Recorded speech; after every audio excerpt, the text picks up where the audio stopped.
Overcrowded jail cells, inmates dying in custody, and people who are mentally ill being locked up instead of being sent to a mental health clinic.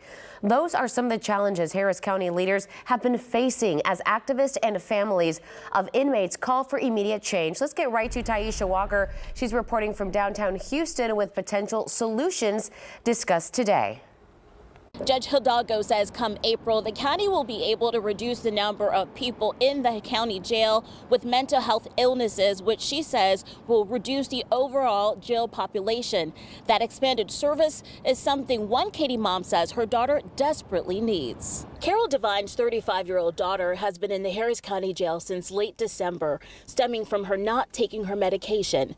Devine says when she called police, she was hoping they would take her daughter, who has autism and a bipolar disorder, to a mental health facility, not jail. I'm just scared all the time for her because she does not understand. Devine says her daughter has the mental competency of a 14-year-old. In court, she signed papers and she's not competent to do that. There are too many folks with mental health issues stuck in jail for too long. Earlier, Harris County Judge Lena Hidalgo announced the expansion of the Harris Center's jail-based competency restoration program as part of an effort to reduce the jail population and cut criminal case backlogs. Precinct 4 Commissioner Leslie Briones says the program is a better investment than the county spending $35,000 annually to house one person with mental health issues in the jail.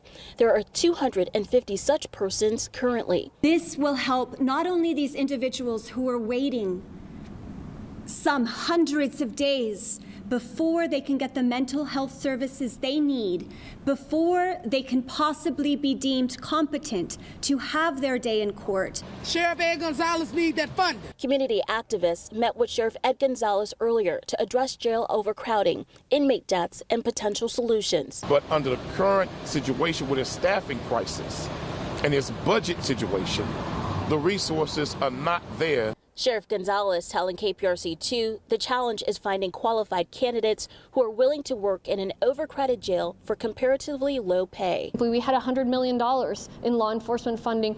Two colleagues decided to boycott the vote. Republican Commissioner Tom Ramsey with Precinct 3 issued a statement that says in part, I am for pay raises for detention officers, and it's possible to provide that with appropriate budget prioritizations.